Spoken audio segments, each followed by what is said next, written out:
नमस्कार, study IQ IAS Hindi में आप सभी लोगों का बहुत बहुत स्वागत है। साथ ही स्वागत है आप सभी लोगों का इस प्रोग्राम मुद्दे की बात में, जिसमें आज हम डिस्कशन करने वाले हैं तीर कमान के फ्रीज होने के बारे में।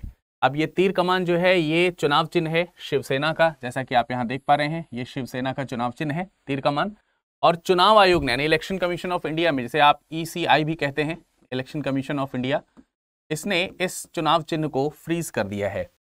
तो क्यों लगा दी है रोक, इसके ऊपर हम जानेंगे। साथ ही साथ चर्चा के अंत तक पहुंचते पहुंचते हम ये भी जान जाएंगे कि किसी प्रकार से अगर चुनाव चिन्ह पर फ्रीज लगाने का अधिकार इलेक्शन कमीशन के पास है तो कैसे है। इससे पहले कि हम इस पर डिस्कशन करें, हम ये जान लेना चाहते हैं कि क्या क्या चीज़ें कवर होंगी। तो मैंने आपको बताया कि एक तो हम इस खबर के बारे में बताएंगे आपको, साथ ही ये बताएंगे कि इलेक्शन कमीशन ऐसा किस परिस्थिति में कर सकता है, क्या चुनाव चिन्ह वापस भी मिल सकते हैं, इस पर भी हमारी चर्चा होगी। इसके अलावा क्या पार्टी के नाम पर भी प्रतिबंध लगाने का अधिकार चुनाव आयोग के पास है या नहीं है, इन सब तमाम सारे मुद्दों पर और इससे जुड़े हुए पहले के जो भी मामले रहे हैं इलेक्शन कमीशन ने उसमें क्या निर्णय लिया है, इन सभी मुद्दों पर चर्चा करेंगे। साथ ही में चर्चा का हम समापन करेंगे अंत में पूछे गए इसी चैप्टर पर आधारित प्रश्न पर। तो चलिए शुरुआत करते हैं। सबसे पहले जानते हैं खबर क्या है। पार्टियों का विभाजन हुआ है। पार्टी कौन कौन सी है, पार्टी में विभाजन कौन सा हुआ है। देखिए, सबसे पहले पार्टी को जानते हैं। आप सब लोगों को मालूम है महाराष्ट्र में ये जो चुनाव चिन्ह है इसको लेकर चुनाव चिन्ह को लेकर के बहुत ही ज्यादा घमासान चल रहा था। किनके बीच में? शिंदे के बीच में। श्री शिंदे वर्तमान समय में महाराष्ट्र के मुख्यमंत्री हैं। श्री शिंदे वर्तमान समय में महाराष्ट्र के मुख्यमंत्री हैं, और साथ ही साथ इससे पहले उद्धव ठाकरे ये वहां के CM हुआ करते थे। तो इन दोनों की जो पार्टी है जिसे आप शिवसेना के नाम से जानते हैं। किसके नाम से जानते हैं? शिवसेना। तो शिवसेना जो है ये पार्टी का नाम है, जिसका कि चुनाव चिन्ह जो था वो तीर और धनुष है। तीर और धनुष, या धनुष के साथ में तीर है, ठीक है, धनुष तीर या तीर धनुष ये है।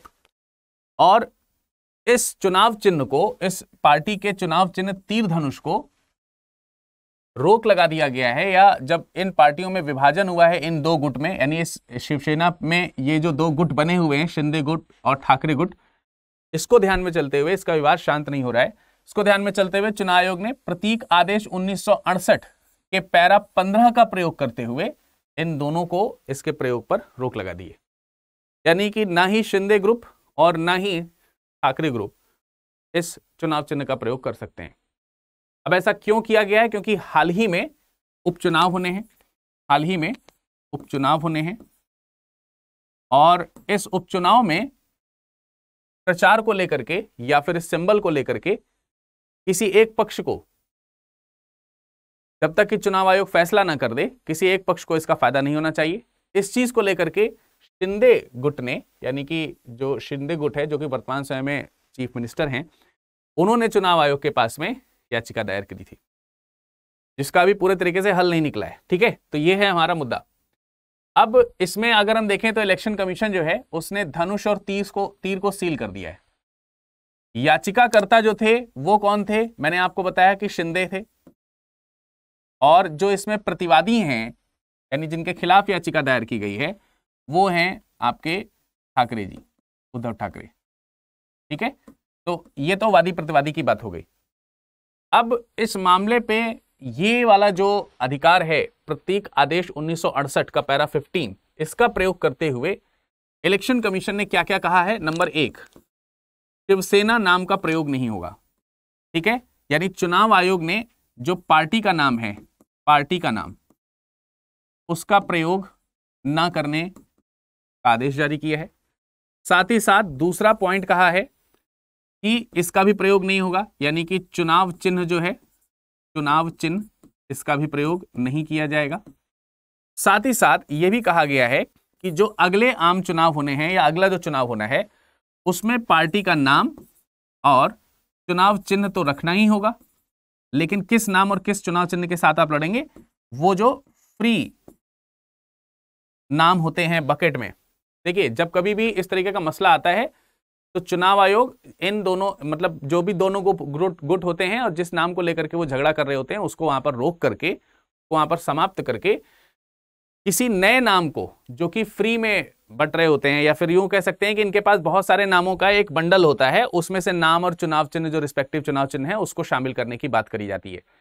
तो उनमें में से किसी नाम या चुनाव चिन्ह को इन्हें तय करना होगा और उसी के आधार पर ये आगे क्या कर सकते हैं, आगे का जो इलेक्शन है वो लड़ सकते हैं। तो ये तो हो गई बात कि क्या आदेश दिया गया है। अब जो चुनाव होने हैं वो एक उपचुनाव है, मौजूदा उपचुनाव है, जो कि अंधेरी पूर्व विधानसभा सीट के लिए होने। ठीक है, कब किसके लिए होने, अंधेरी पूर्व यानी अंधेरी ईस्ट विधानसभा सीट, अंधेरी ईस्ट विधानसभा की सीट के लिए ये उपचुनाव होने हैं। और ये उपचुनाव होने हैं 3 नवंबर को। कब होने हैं, 3 नवंबर को। तो 3 नवंबर को अंधेरी ईस्ट में विधानसभा की सीटों के लिए जो चुनाव होने हैं, उस चुनाव में इस तरीके के नाम और चिन्ह का प्रयोग नहीं होगा। ये मैंने आपको बता दिया। ठीक है, ये पॉइंट समझ में आ गया, क्लियर हो गया। अभी हम चलेंगे आगे की चीजों के ऊपर, लेकिन यहां पर जरा देखते हैं। अब मुद्दा ये है कि ये जो इलेक्शन कमीशन है या फिर ये जो पार्टीज हैं, ये सिंबल को लेकर के इतना ज्यादा झगड़ा क्यों करते हैं। भाई दूसरा नाम ले लो। ऐसा इसलिए करते हैं क्योंकि भारत में मतदाताओं की जो सोच है, भारत में मतदाताओं की जो मानसिकता है, आमतौर पर वो पार्टी से अधिक पार्टी के चुनाव चिन्ह पर होती है। जैसे आपने ये कहते हुए सुना ही होगा कि हम तो कमल को वोट देंगे, हम तो झाड़ू को वोट देंगे, हम तो पंजे को वोट देंगे, हम तो हाथी को वोट देंगे, हम तो साइकिल को वोट देंगे। डिफरेंट इलेक्शंस में तो जब भी आप ये बोलते हैं कि हम तो पंजे को वोट देंगे, या फिर पार्टी के कार्यकर्ता भी कई बार इसी तरीके का प्रचार करते हैं, कमल वाले फूल पर बटन दबा करके हमें विजयी बनाएं। तो कमल वाले फूल पर बटन दबाने का मतलब ही हो जाता है कि आप बीजेपी को वोट दे रहे हैं। पंजे वाले बटन पर, पंजे वाले चुनाव चिन्ह पर बटन दबा करके हमें विजयी बनाएं, तो मतलब हो गया कि आप कांग्रेस को वोट दे रहे हैं। तो यहां पर जो पहचान है ना, वो चुनाव चिन्ह से ही होती है। कई बार लोगों को पार्टी का नाम नहीं मालूम है, लेकिन चुनाव चिन्ह से, और चुनाव चिन्ह का काम भी यही है। हमारे यहाँ पे इलेक्शन सिंबल्स का क्योंकि जब से इलेक्शन सिंबल्स यूज हो रहे हैं, ऑल्दो जब से इलेक्शंस हो रहे हैं हमारे यहाँ, तब से, क्योंकि भारत में जनसंख्या का एक बड़ा भाग अशिक्षित रहा था और अभी भी पूर्णतः भारत शिक्षित नहीं है, तो भारत में कई ऐसे लोग हैं जो चुनाव चिन्ह के आधार पर पार्टी को पहचानते हैं, नाम के आधार पर नहीं। और यदि अगर आप मिलता जुलता नाम आप रख लोगे तो फिर वो उसमें डिफरेंशिएट नहीं कर पाएंगे। वो डिफरेंशिएट जो होता है वो चुनाव चिन्ह के माध्यम से ही होता है। अतः यहां पर चुनाव चिन्ह को लेकर के झगड़ा चल रहा है। तो ये आपको पता चल गया होगा कि भारतीय मतदाताओं में चुनाव चिन्ह का प्रभाव किस तरीके से। अब इससे पहले ऐसा नहीं है कि ये पहला मामला है, इससे पहले भी कई मामले रहे हैं जिसमें इलेक्शन कमीशन इस तरीके की चीजों को देख चुका है। जैसे कि एक विवाद है यहां पर 2021 का। अक्टूबर 2021 में इलेक्शन कमीशन ऑफ इंडिया ने फैसला लिया था अगेंस्ट एलजेपी, लोक जनशक्ति पार्टी। क्या है? लोक जनशक्ति पार्टी। और लोक जनशक्ति जो पार्टी है, इसके लिए एक फैसला जो है 2021 में लिया गया था, जिसमें जो इलेक्शंस होने थे, अब हुआ क्या कि माननीय स्वर्गीय जो रामविलास पासवान थे, रामविलास पासवान, इनकी मृत्यु के बाद जो पार्टी है लोक जनशक्ति पार्टी जो है, उसका नेतृत्व संभालने का काम चिराग पासवान ने करना शुरू किया, जो कि इनके बेटे थे। लेकिन पार्टी में इनके चाचा के साथ इनके मतभेद हुए और पशुपति पारस, जो कि इनके भाई हैं रामविलास पासवान जी के, या चिराग पासवान के जो चाचा थे, इनके और इनके बीच में पार्टी को लेकर के मतभेद हो रहा है। और इस प्रकार से ये जो फैसला है इस तरीके के इलेक्शन को सील करने का, ये फैसला उस समय भी यहां पर इन दोनों के बीच दिया गया था, जिसमें उनका जो चुनाव चिन्ह था बंगला, इसको जो है वो हटा दिया गया, यानी इसको सीज कर दिया गया। और इससे पहले और अगर हम देखें तो 2017 में भी ऐसा फैसला आया था, जब जो सपा सरकार है, समाजवादी पार्टी जो पार्टी है, उत्तर प्रदेश की प्रमुख चुनावी पार्टी है, तो 2017 में इसमें पिता और बेटे के बीच में मतभेद होता है, पार्टी को विभाजन के स्तर से गुजरना पड़ता है। तो उस समय साइकिल जो है उसको लेकर के इस तरीके की चीजें करी गई, और अन्ना द्रमुक जो पार्टी है उसका जो चुनाव चिन्ह है 2 पत्ते, उसको लेकर भी इस तरीके की बात करी गई थी। यानी इससे पहले भी ऐसे अफसर इलेक्शन कमीशन के पास आए जब उन्हें इस तरीके का फरमान जारी करना पड़ा, और ये इलेक्शन कमीशन के द्वारा कहे जाने वाले जो चुनाव चिन्ह है उन पर रोक लगा दी गई। ठीक है, तो इसके कुछ एग्जाम्पल्स मैंने आपको पहले के भी दिए, और आपको मालूम है कि भी हाल ही में कल ही सपा के प्रमुख नेता, या फिर कह सकते हैं कि सपा को पहचान दिलाने वाले नेता माननीय श्री मुलायम सिंह जी का निधन हुआ था। तो खैर यहां पर आगे चलते हैं और आगे की ओर बढ़ते हैं। तो आइए जानते हैं कैसे तय करेगा चुनाव आयोग, या चुनाव आयोग कैसे तय करता है कि ये जो चुनाव चिन्ह है वो किसको दिया जाए। ठीक है, चुनाव चिन्ह जो है वो किसे मिलेगा, कैसे फैसला करता है चुनाव आयोग। मैंने कहा कि इलेक्शन कमीशन इसका फैसला करता है। तो यहां पर एक रूल को हमें ध्यान रखना है, प्रतीक आदेश 1968 का पैरा 15, जिसका प्रयोग करते हुए पार्टी के चुनाव चिन्ह को अभी सीज कर दिया गया है महाराष्ट्र में, जो कि आप देख पा रहे हैं। अब यहां पर देखिए दो अलग अलग तरीके की चीजें हैं। जो मान्यता प्राप्त राष्ट्रीय और राज्य पार्टियां होती हैं, जैसे शिवसेना है या लोक जनशक्ति पार्टी थी, और दूसरी जो पंजीकृत है लेकिन गैर मान्यता प्राप्त पार्टियां हैं, इन दोनों में जब विभाजन होता है, दोनों में अलग अलग तरीके का विभाजन, जब विभाजन होता है तो किस प्रकार से निर्णय लेती है। तो निर्णय लेने के चुनाव आयोग के पास में कई सारे तरीके हैं। नंबर एक, जैसे कि अगर हम राष्ट्रीय पार्टी की बात करते हैं, राष्ट्रीय पार्टी की या फिर राज्य स्तरीय पार्टियां जो हैं इनकी अगर हम बात करते हैं, इनमें दो गुटों में विभाजन होता है किसी एक पार्टी को लेकर के जब मतभेद होता है। तो ये जो दो ग्रुप होते हैं इनमें कई तरीके की चीजों की जांच करी जाती है। सबसे पहले एक चीज तो ये जांची जा सकती है कि पार्टी का संविधान क्या कहता है, जो पार्टी है उसका संविधान क्या कहता है, इस आधार पर भी जांच करी जा सकती है। दूसरा, जो पार्टी है, पार्टी के अंदर जो संगठन है, पार्टी का संगठन जिसको बोलते हैं, पार्टी का संगठन, इसका बहुमत, पार्टी के संगठन का बहुमत इसको जांचा जा सकता है। इसके अलावा तीसरा तरीका है कि जो पार्टी है उसके जो एमपीज हैं, एमपीज या एमएलएज जो हैं, यानी कि मेंबर ऑफ पार्लियामेंट्स और मेंबर ऑफ लेजिस्लेटिव असेंबलीज जो हैं, विधानसभा के सदस्य और सांसद सदस्य जो हैं, उनका बहुमत जो है वो पार्टी के बीच में कैसा है, बहुमत। ठीक है, तो इनका जो बहुमत है उसको भी जांचने का काम ये करती है और इनके आधार पर अंततः जो है वो रिजल्ट ला सकती है। या फिर एक अन्य तरीका ये है कि आगे चल करके इन दोनों में सुलह हो जाए, इन दोनों में क्या हो जाए, आपस में सुलह या समझौता हो जाए। सुलह हो जाए का मतलब दोनों पार्टी फिर से एक हो जाए, या फिर समझौता हो जाए कि ठीक है हम उनको वो पार्टी का चिन्ह यूज करने के लिए दे रहे हैं, ऐसा कुछ समझौता हो जाए स्वतः। तो ये कुछ आधार हैं जिसके आधार पर चुनाव आयोग जो है वो तय करता है कि किसको कैसा चुनाव चिन्ह मिलेगा। लेकिन गैर मान्यता प्राप्त पार्टी और विभाजन के लिए एक तरीका तो यही वाला है, सुलह और समझौता वाला, और दूसरा ये है कि ऐसे में इलेक्शन कमीशन इन्हें न्यायालय जाने का आदेश दे सकता है। न्यायालय का रुख भी ये कर सकते हैं। तो ये चीज यहां पर हमको देखने को मिलती है।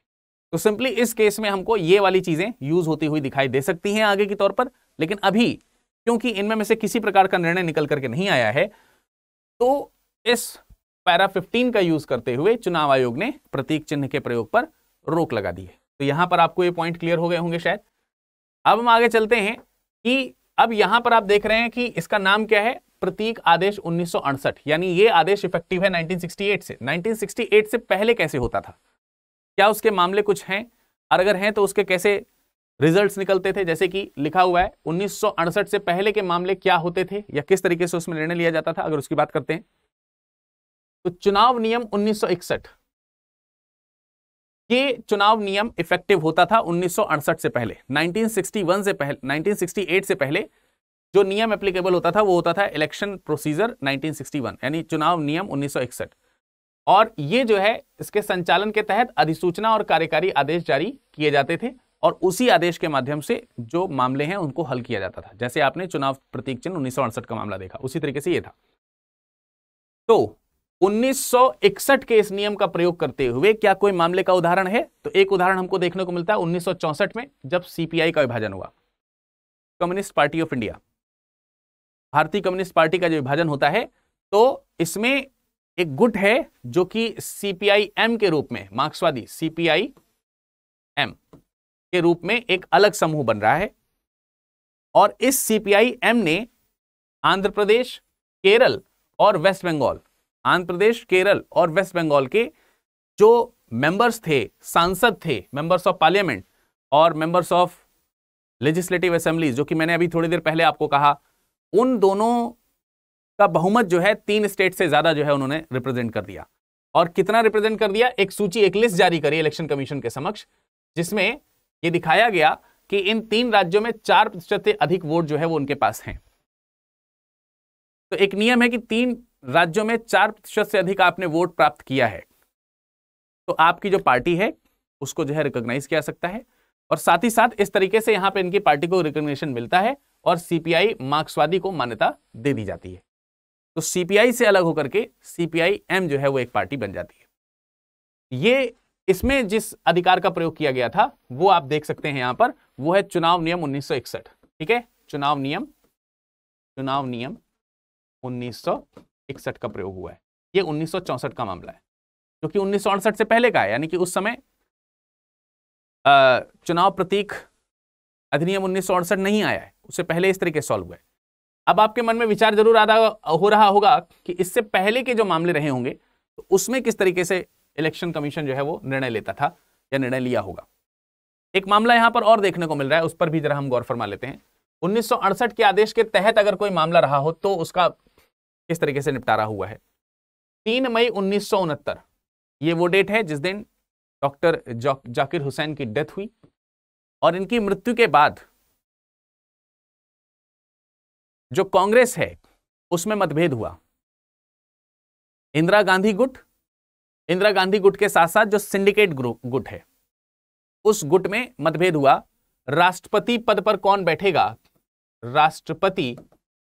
कौन बैठेगा इस चीज को लेकर के मतभेद हुआ पार्टी में। पार्टी कौन सी? कांग्रेस है, जिसमें एक इंदिरा ग्रुप बन गया है और एक जो है आपका सिंडिकेट ग्रुप है। ठीक है, एक जो है आपका कौन सा है? Syndicate group. और जो सिंडिकेट जो ग्रुप है उसमें जो लोग शामिल हैं उसमें आप देख सकते हैं के कामराज, नीलम संजीव रेड्डी, एस निजलिंगप्पा, ये अतुल्य घोष, ये सारे लोग जो हैं इनका काफी प्रभाव था, मतलब एक तरीके से पार्टी में बड़ा महत्व था उस समय। और इंदिरा गांधी उस समय प्रधानमंत्री थी, ये प्राइम मिनिस्टर थी। तो इंदिरा गांधी ने जिसे राष्ट्रपति पद के लिए प्रमोट किया उनका नाम था वीवी गिरी, और सिंडिकेट ग्रुप ने जिसे प्रमोट किया वो था रेड्डी का नाम। ठीक है, किसका नाम? नीलम संजीव रेड्डी, उनका नाम प्रमोट किया। अब पार्टी में जो पार्टी अध्यक्ष थे वो कौन थे? एस निजलिंगप्पा, पार्टी अध्यक्ष एस निजलिंगप्पा, और उनका जो सिंडिकेट ग्रुप है उन्होंने जब नीलम संजीव रेड्डी का नाम आगे प्रमोट किया तो इसके विपरीत वीवी गिरी का नाम इंदिरा गांधी जी ने प्रमोट किया। इंडिविजुअल जो है लड़ने के लिए कहा गया निर्दलीय रूप से, और सपोर्ट करने के लिए कहा गया। इन सब मामलों में जब मतभेद उत्पन्न हुआ तो सिंडिकेट ग्रुप के जो लीडर हैं, या फिर यूं कह सकते हैं कि जो एस निजलिंगप्पा थे, इन्होंने व्हिप जारी किया। और जब व्हिप जारी किया जाता है तो किसी प्रकार के मतदान में पार्टी से अपेक्षा की जाती है, पार्टी के सदस्यों की अपेक्षा की जाती है कि निजी जो मत हैं उसके विपरीत ना जाएं, या उसमें बह करके आप किसी निर्णय को ना दें, बल्कि पार्टी के का जो एक वो निकल करके आ रहा है, मत जो निकल कर आ रहा है, उसमें अपना मतदान करें, भले ही आपका मत पार्टी के विचारधारा से अलग हो। तो व्हिप का मतलब ही हो गया एकजुटता दिखाना। तो इन्होंने व्हिप जारी कर दिया, लेकिन इस व्हिप के अगेंस्ट में इंदिरा गांधी ने आह्वान किया विवेक के आधार पर वोट करने के लिए पार्टी के लोगों को। अंततः इंदिरा गांधी का जो मत है वो जीत गया और वीवी गिरी जो है वो राष्ट्रपति बन गए। जब ये मतभेद बढ़ गया तो पार्टी में विभाजन हुआ। पार्टी में विभाजन ओल्ड और न्यू के आधार पर हो गया।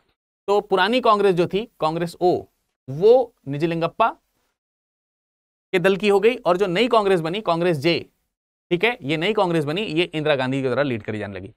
इलेक्शन कमीशन ने 1969 के इस मुद्दे में आप देखेंगे कि फैसला दिया, और दोनों को अलग अलग चुनाव चिन्ह प्रयोग करने के लिए दिए गए। और चुनाव चिन्ह जुते हुए बैल जो है वो किसका हो गया? पुरानी कांग्रेस का ही रहा, जो कि इन्हीं का था, और इनको एक नया चुनाव चिन्ह दिया गया बछड़े के साथ गाय। तो ये नई कांग्रेस का चुनाव चिन्ह हो गया।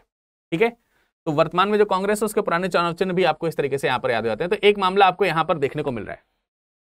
अब बारी आती यह है कि बहुमत के परीक्षण के अलावा क्या दूसरा भी कोई परीक्षण है जिसमें किया जा सकता है? तो मैंने आपको बताया दूसरे परीक्षण भी किए जा सकते हैं जो मैंने आपको बताया। हालांकि मामला यहां देख लेते हैं। अभी तक जितने भी विवाद हुए हैं सभी विवादों का निपटान जो है वो बहुमत के आधार पर हुआ है। बहुमत के आधार पर, जैसे कि अभी आपने यहां पर देखा, जरा देखिए, आपने अभी यहां पर देखा ये जो निर्णय हुआ ये बहुमत के आधार पर हो गया। इसके पहले चिराग पासवान वाला जो केस हुआ था उसमें भी बहुमत के आधार पर निर्णय हो गया था। तो यहां पर यही कहा जा रहा है कि जो अधिकतर मामले हैं वो बहुमत के आधार पर निर्णय लिए गए हैं अभी तक जो हुए। लेकिन बहुमत संभव नहीं हो तो केवल निर्वाचित सांसदों और विधायकों के बीच बहुमत का परीक्षण यहां पर करना पड़ेगा। मतलब मैंने आपको 3 तरीके बताया था ना, एक तो जो पार्टी का संगठन है, बहुमत यहां पर जो बहुमत है किसकी बहुमत की बात करी जा रही है, पार्टी संगठन के बहुमत, पार्टी संगठन का जो बहुमत है ये जिस गुट के पक्ष में जाएगा उस गुट के पक्ष में ये जो चुनाव आयोग है वो निर्णय दे देता है। और अभी तक इसी के आधार पर चुनाव आयोग निर्णय करता आया है। लेकिन बाय द वे अगर ऐसा नहीं होता है तो चुनाव आयोग इस बात पर ध्यान देने लगेगा कि पार्टी के या किस गुट के, पार्टी हटा दें, किस गुट के सदस्य, अब सदस्य कौन कौन से, जो भी सदस्य हैं वो एमएलए हो या फिर एमपी हो, तो इनका बहुमत यहां पर किस प्रकार का है, इनका बहुमत किसकी तरफ है, यानी ज्यादातर जो सदस्य हैं वो किसकी तरफ जाना चाहते हैं, मेंबर ऑफ पार्लियामेंट और मेंबर ऑफ लेजिस्लेटिव असेंबलीज जो हैं वो ज्यादातर किस दल के साथ जाना चाहते हैं, इससे निर्णय लिया जाएगा। और अगर इससे निर्णय लिया गया तो इस समय वर्तमान स्थिति के आधार पर जो शिंदे ग्रुप है वो जीतने की कगार पर पहुंच जाएगा। और ऐसा पहले भी हुआ, जैसे कि जो सपा में जब 2017 का केस आया था तो ज्यादातर जो एमएलएज थे वो जो अखिलेश यादव हैं उनके पक्ष में आए थे।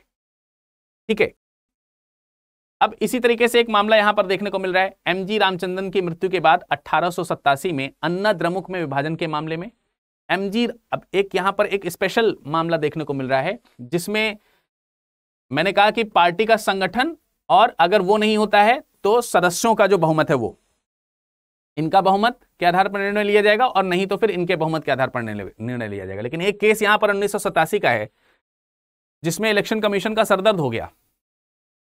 जो 2 गुट बने उसमें से एक गुट का समर्थन इधर था और एक गुट का समर्थन इधर था। अब दोनों का अलग अलग प्रकार से समर्थन हो तब क्या करती पार्टी, तो इसका निर्णय तो अभी जब कभी आएगा इस तरीके का मामला तब देखा जाएगा, या इलेक्शन कमीशन इसके बीच कोई दूसरा रास्ता निकाले। लेकिन एक बार ऐसा समय आया भी था, तब क्या निर्णय निकाला था, निर्णय निकालने से पहले ही इन दोनों में समझौता हो गया। तो अन्ना द्रमुक का जब विभाजन हुआ एमजी रामचंद्रन की मृत्यु के बाद, तो एमजी रामचंद्रन जी की जो पत्नी थी, एमजी रामचंद्रन जी की जो पत्नी है जिनका नाम था जानकी, और पार्टी की जो दूसरी बड़ी नेता थी जयललिता, इनके बीच में मतभेद हुआ। जो जानकी हैं इनको कह सकते हैं कि ज्यादातर एमएलएज का समर्थन प्राप्त था और जयललिता जो थी इनको जो है ज्यादातर पार्टी का संगठन का जो बहुमत है वो प्राप्त था। हालांकि अंततः जाकर के दोनों में सुलह हो गई और इस केस में क्या डिसीजन लेना चाहिए था इलेक्शन कमीशन को वो इलेक्शन कमीशन बताने से बच गई।